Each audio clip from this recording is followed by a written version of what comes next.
बर'फ्राथ' आलादा बड'लेण्ड हादोरखौ थैथां जुजिनानै दा बावैनो सोरजिनानै लानो हायाब्ला बे बुहुमाव बर' हारिया गावनि राव हारिमु गावनि सोदोमस्रि बेफोरखौ लानानै हारि हिसाबै थांनानै थानो मोनसे गोब्राब जानोसै।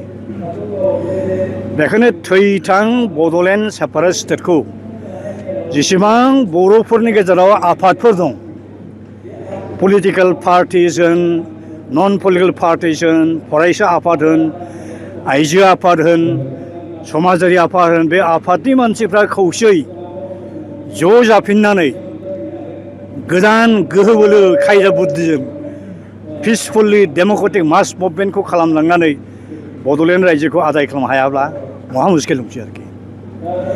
जोंखौ भारत गभर्नमेन्टआ खेबथाम थगायबाय। जेब्ला जों सेपारेट स्टेट बिनानै गभर्नमेन्ट अफ इन्डियाजों रायलायो, 18 स्टार्ट जोंनि पलिटिकेल डायलगा बेवहाय बुंदोंमोन जे भारत गभर्नमेन्टनि आखायाव दासिमबो खुनु रायजोखौ बुखावनानै आलादा रायजो रावनोबो होनायनि खुनु थांखि गैया।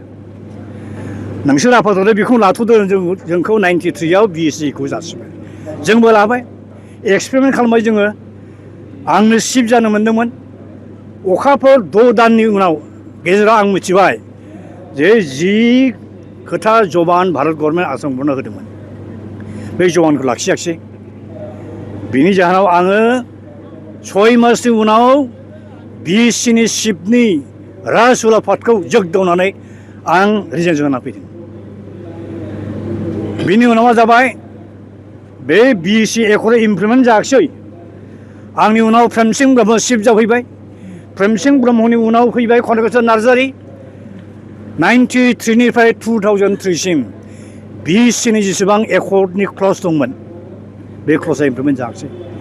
बेनि जाहोनाव माखासे जोंनि जोहोलाव सेंग्रा सिख्लाफ्रा BLT नामनि गोदान मोनसे मिलिटेन्ट आफाद दानानै आर्म स्ट्रागलखौ स्टार्ट खालामबाय। गावसोरो गोबां थैबाय, आइ आफा रायजोबो थैबाय, गुबुनाबो थैबाय।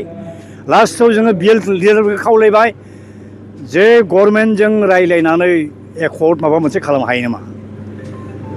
समाजनि मानसिफोरनि एडभाइस मथे BLT लिडारफ्रा भारत गभर्नमेन्टजों रायलायबाय, आसाम गभर्नमेन्टजों रायलायबाय। थाङै 2003 मायथाइनि 10 फेब्रुवारियाव भारत संबिजितनि 6थि सिडिउलनि आन्दाराव बड'लेण्ड टेरिटरियेल काउन्सिल मुंनि मोनसे गोदान एरेन्जमेन्टखौ होबाय। बेखौबो जों एक्सपेरिमेन्ट खालामनानै नायबाय। बेजोंबो जाफुंनायनि खुनु सानसां गैया। मानो होनबा बेवहाय फाइनेन्स डिपार्टमेन्ट गैया, ल' एन्ड अर्डार गैया, पुलिसनि सायाव जेबो कन्ट्रलिं अथरिटि गैया। अब्ला बे डेभेलपमेन्टनि खामानि आरो गुबुन गुबुन थाफैनो मोनै मानसिफ्रा दिनै लोब लोब रोजा रोजा फैदों। बे मानसिखौ सोर होबथागोन? जोंनि आखायाव जुदि पुलिस गैयाब्ला, ल' एन्ड अर्डार अथरिटि गैयाब्ला। बेनि उनाव थांदों नै एबसुआ सोमावसारफिनलायबाय प्रमद बर'नि लिडारशिपआव। NDB प्रमद बर'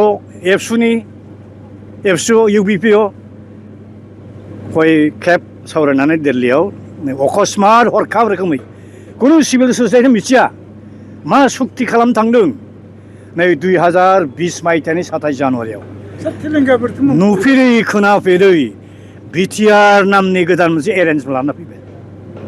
बेवहाय जों नुबाय अनेक डिफेक्ट थाबाय। इभेन BTCआव हाबनाय गामिफोरखौनो खोलानिखौ दानख्लाबजोबनानै अनेक प्लेन लाबाय। 16था डिपार्टमेन्टखौ DCफोरनो हरबाय। गुवाहाटि हाइकर्टआव जोङो PIL केस हैनांबाय, सुप्रिम कर्टआव केस हैनांबाय। बेयावसो थाबथादों।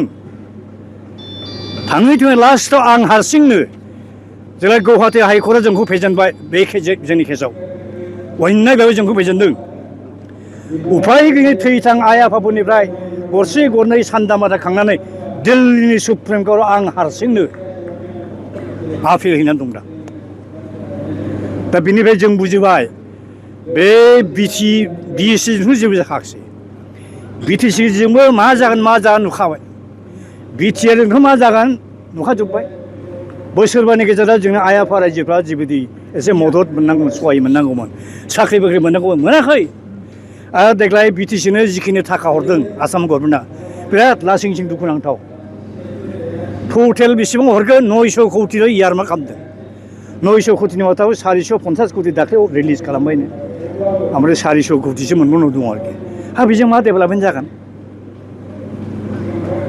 दा बेनि थाखायनो आलादा सेपारेट स्टेट रायजोखौ जों जेब्लासिमहालागै मोननाय नङा जों बे बुहुमाव गेरेमसा हारि हिसाबै मास्टार हिसाबै थांनानै थानांगौ मोनसे गोब्राब दं आरोखि बेनिखायनो आंनि हाम्बुल आपिला बे रावनिबो सायाव आंहा गाज्रि मोननायनि खोथा गैया जेसेबां बर' फिसा दं जेसेबां आफाद दं पार्टिफोर दं ज' जाफिननानै थैथां सेपारेट स्टेट बड'लेण्डनि सोमावसारनायाव बारसोमफिननांगौ भारत गभर्नमेन्टखौ नारसिननांगौ दा आरो जोंहा जेसेबां रोखोमनि मुभमेन्ट खालामनांगौ जों अलरेडि खालामखांजोब्बाय डेम'क्रेटिक पिसफुल नन भायलेन्ट मुभमेन्ट जों 93 सिम खालामखांबाय बिनि उनाव आर्म स्ट्रागल जाबाय BLT लिडारशिपआव बिनि उनाव NDPनि लिडारशिपआव आर्म स्ट्रागल जाबाय लास्टआव जोंनि फाइनाल सलुसना दाबोनो जायाखिसै आरोखि फाइनाल सलुसना जाबाय सेपारेट स्टेट मोनखांबासो फाइनाल सलुसन जागोन आरोखि दा बेखायनो जों गभर्नमेन्टनो बेखौ बुंनो नागिरदों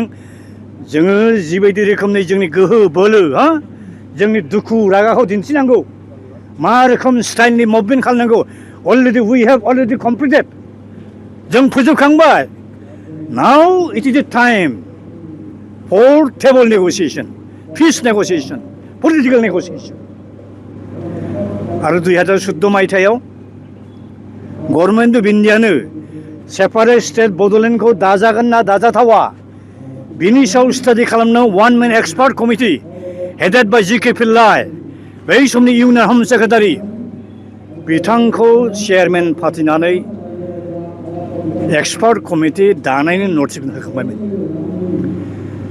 सानसेखालि 2014 मायथाइनि 26 मार्च मोनगोन सम्भब एक्जाक्ट डेटखौ आं बावबाय G.K. पिल्लाया फैथारनोसैमोन क'क्राझाराव जों 1.5-2 लाखसो संकट सौदियानि आइ-आफा रायजोदारजों फैदोंमोन बड'लेण्ड इउनिभार्सिटि केम्पास खाथियाव नाथाय दुखुनांथाव रोखोमै मा जाबाय बै समाव जोंनि बर' दुलाराय बर' फरायसा आफाद एबसुनि माखासे लिडारफ्रा मा गोसोखांखो मा सानफ्रांखो बहाय निस्सय दिसपुरनिबो थुनलाइयाव थादों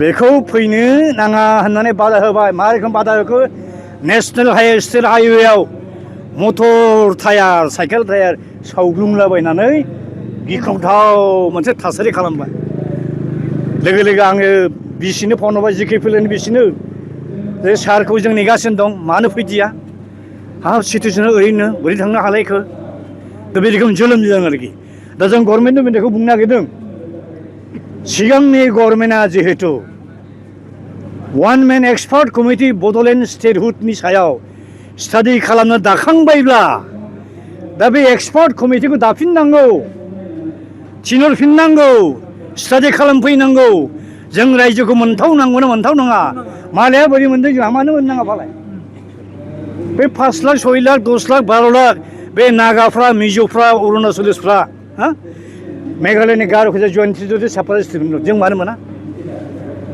बर'फ्रा मानो मोना जोंनिया पपुलेसन बेसेबां दानि BTD एरियायाव 30 लाख पपुलेसन दं बेनि गेजेराव जोङो खमावब्लाबो 20-25 लाख जागोन जों मानो मोना आरो जों मोनबावनांगौ अनेक एरि दं जोंना संकट सौदिया सिमाया मानो मोननांगौ जोंलाय आरो इन्डियायाव भारतआव ओरैबायदि मोनसे देश गैया जायगा गैया जि जायगा जि डिस्ट्रिक्ट जि साब डिभिजन जि गामि जि स्टेट जि कान्ट्रिया पार्टिकुलार मोनसे जाथिनिल' मोनसे देश जाया रायजो जाया बाव गुबुन गुबुन हारिनि मानसिया थानो हायो दङ आरोखि जेरै नागालेण्डआव नागानि बादियाव अनेक गोबां मानसि दं अरुणाचलबो गोबां मानसि दं मेघालयबो गोबां जाथिनि मानसि दं जोंनि दाबिया नायजो दाबि जों बेखौ मोनखानांगौ बेनिखायनो आङो लास्टआव दुलाराय बुहुमनि बर' फिसाखौ आं खावलायबाय गेजेराव गावजों गावनि गेजेराव जे गोनो गोथो गोरोन्थि सानफ्लांलायनाय भुल बुजाबुजि बेखौ जालदाब बावजोबनानै खौसे गावजों गाव बिखा गोरोबलायनानै गोदोना गोबालायनानै सिगांनि बायदि जों बड'लेण्ड सुबुं सोमावसारनायखौ जागायफिननांगौ आरो बे मेसेजखौ होनोनो आंखौ लेंहरनाय हिसाबै दिनै फार्स्ट कनभेनसन गोदोनि गोजाम भलुन्टियार फर्सनि आफादनि जे हांख्रायनाय बे हांख्रायनायखौ आङो सनमान होनानै आं नुजाफैदों आरो